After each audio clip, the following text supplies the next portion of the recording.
नवी मुंबई व रायगड जिल्ह्यातील ताज्या बातम्या आणि घडामोडींसाठी सबस्क्राईब करा वादळवारा लाईव्ह चॅनल आणि दाबा बेल आयकॉन। नवी मुंबईतील नेरूळमध्ये गुन्हेगारी प्रवृत्ती वाढल्याचं काही दिवसांपासून दिसून येत आहे।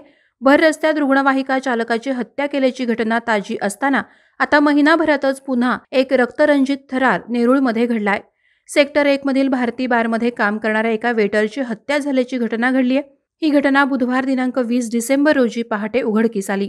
बारच्या वरच्या भागातच कामगार राहायला आहेत। हत्या झालेल्या कामगाराकडे भरपूर पैसे असल्याच्या समजुतीमधून सहकाऱ्यांनीच त्याची हत्या केली। उदय शेट्टी असं मृत वेटरचं नाव आहे। बुधवारी सकाळी तो राहत्या खोलीमध्ये मृतावस्थेत आढळून आला। घटनेची माहिती मिळताच नेरूळ पोलिसांनी त्या ठिकाणी धाव घेतली। यावेळी घरातील वस्तू विस्कटलेल्या अवस्थेत आढळल्या। शिवाय त्या ठिकाणी राहणारे इतर काही कर्मचारी बेपत्ता झाल्याचं आढळून आलं। यावरून वरिष्ठ निरीक्षक तानाजी भगत यांनी तातडीनं तपास पथक तयार करून त्यांचा शोध घेतला। तपासांती दुपारच्या सुमारास तिघे हाती लागलेत। यामध्ये त्यांनी लुटीच्या उद्देशानं उदय शेट्टी याची हत्या केल्याची कबुली दिली आहे।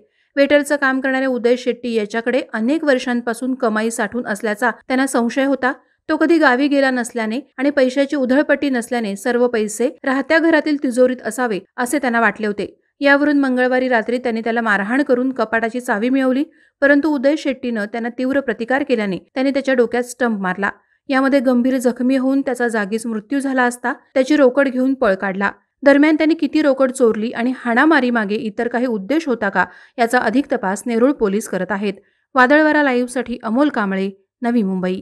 नवी मुंबई व रायगड जिल्ह्यातील ताज्या बातम्या आणि घडामोडींसाठी सबस्क्राईब करा वादळवारा लाईव्ह चॅनल आणि दाबा बेल आयकॉन।